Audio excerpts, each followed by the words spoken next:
Amigos, continuamos con argumentos. Gracias por estar en sintonía de este espacio. Ya veo que me están escribiendo desde diferentes estados de nuestro territorio nacional con preguntas para nuestro invitado de esta tarde, el doctor, el sociólogo Claudio Fermín, quien nos acompaña, presidente además de Soluciones para Venezuela. Estábamos hablando del tema de la primaria, usted nos estaba dando su opinión respecto a este proceso, por un lado, que se retoma la vía electoral de sectores que antiguamente pues se habían apartado de esta vía. Por un lado es un punto positivo, pero nos decía, bueno, pero tampoco hay como un momento en el que ellos expliquen al país el por qué el cambio de rumbo. Mire,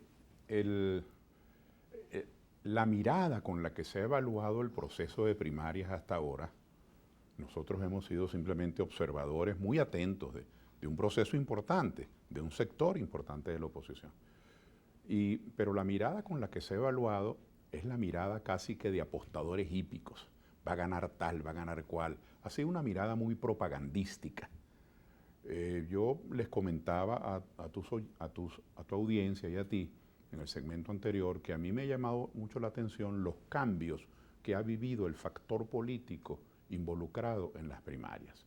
Ya no son tan homogéneos como lo eran hace un año y medio. Hace un año y medio estaban todos con el interinato.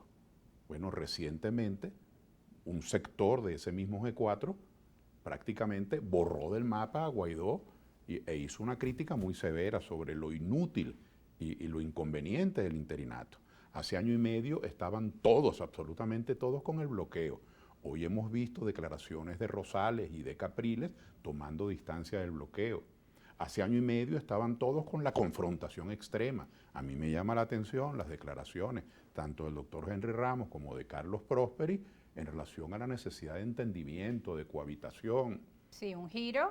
Sí, es decir, que ya no son todos iguales. Sí. Ya el sector, digamos que era el prototipo de los participantes en las primarias, que deseaba pasar de perseguidos a perseguidores, bajo el eufemismo de que hay que hacer justicia, porque detrás de la palabra justicia se esconden y se albergan muchísimas actitudes políticas que pueden ser actitudes de retaliación, de venganza, sobre pretexto de la justicia.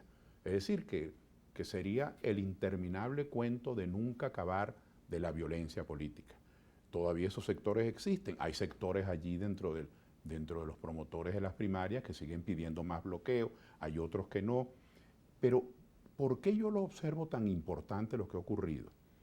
Por supuesto, no sé quién va a ganar de esos dirigentes tan importantes. Si va a ganar Prósperes, si va a ganar María Corina Machado, si va a ganar Capriles, digamos que son los que más se sienten en la opinión pública, si va a ganar Delsa, o con estos apoyos de Rosales a Capriles y con otros apoyos que se comenta o se especulan de tal o cual líder a cualquier otro de los candidatos, a María Corina, por ejemplo.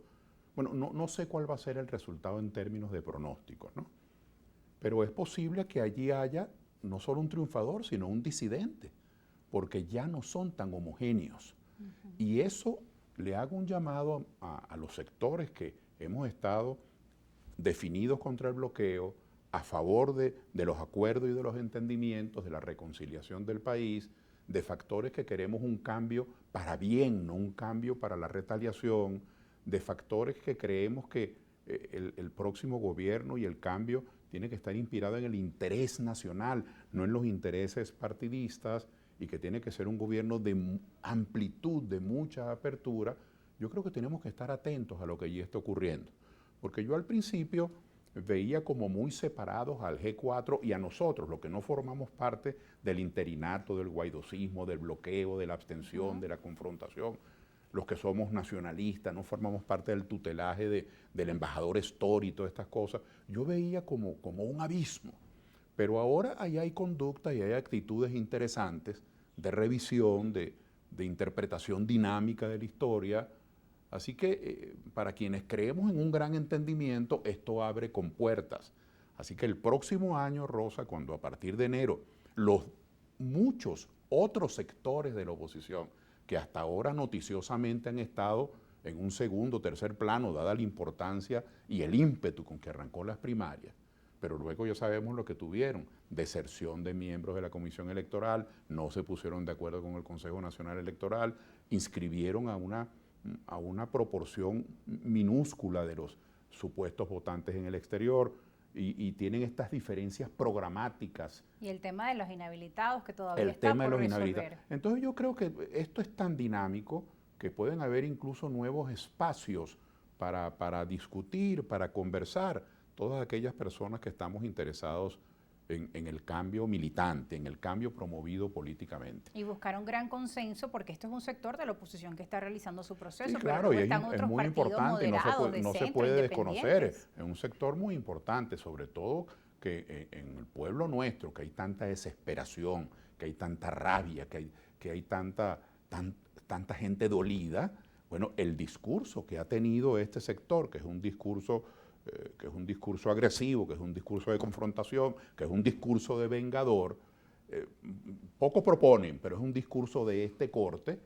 Bueno, todo eso llega como una terapia a aquellos que hacen catarsis y dicen, bueno, yo quisiera decir lo que esa señora está diciendo, yo quisiera decir lo que ese señor está diciendo, porque están dolidos. Entonces, todo esto ahora comienza a cambiar. Yo creo que el primer trimestre del año entrante va a ser muy rico desde el punto de vista político y se abren muchos caminos desde el punto de vista electoral. Así que podríamos decir que estamos en el primer inning, esto está empezando.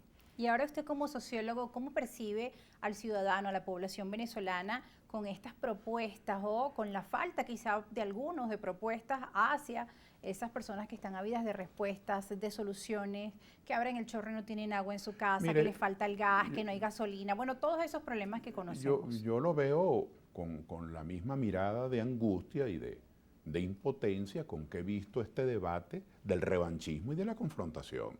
Lo que el ciudadano aspira es que los sectores políticos, aquellos que son de larga data, que son partidos históricos o movimientos emergentes y germinales nuevos como el nuestro, como Soluciones para Venezuela, o que quienes están en el gobierno o en los gobiernos, porque aquí hay gente que está en el gobierno nacional, el PSV, y hay muchos otros que tienen alcaldías y tienen gobiernos regionales.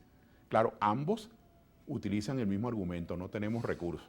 Pero no pueden esconderse detrás de ese argumento. Tiene que haber una manera de gerenciar, de hacer reingeniería con los recursos escasos que tienen que dar respuesta. Entonces, un país que lo que quiere son respuestas, y esa ha sido nuestra tesis, no puede diluirse ni puede perderse en el odio entre los sectores. Un país que necesita reactivarse económicamente, que haya dinero, que haya inversiones, que haya empresas abiertas, no puede estar de acuerdo con el bloqueo al que han presentado como una especie de mecanismo de asepsia para que no se roben el dinero, pidamos el bloqueo. Es decir, no se puede ser tan cínico, no se puede ser tan indolente frente a la realidad nacional. Y que mientras unos piden esas sanciones o piden más bloqueo, pues hay una parte de la más población hambre. Que sigue sufriendo las consecuencias pero que tampoco quieren escuchar que el gobierno dé como respuesta sanciones y bloqueo. Para que vean que quien actúa mal, luego recibe el rebote, recibe el eco de su maldad. El gobierno de los Estados Unidos ha impulsado este bloqueo, pero ahora comienzan los alcaldes de las grandes ciudades y los gobernadores a protestar y a denunciar cómo oleadas y oleadas de inmigrantes, eso podríamos seguirlo analizando después, sí, están afectando sus niveles de vida. Y comienzan, por supuesto, los inmigrantes, o sea, emigrantes, que son allá inmigrantes, comienzan también a pedir defensa para sus derechos humanos. Es decir, que quienes promovieron el bloqueo originalmente están recibiendo ahora el coletazo de esa maldad, pero no lo reciben ellos, esos gobernantes, lo reciben sus pueblos, que ahora tienen nuevos conflictos. Bueno, entonces nosotros, ¿qué necesitamos? Solución de problemas, pero eso no puede esperar que venga el próximo gobierno en enero del 25.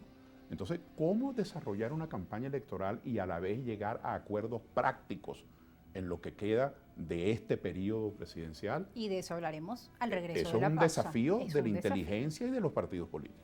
Y un desafío que amerita del consenso, que amerita de sentarse, de escuchar diferentes propuestas, llegar a acuerdos que puedan dar esas soluciones.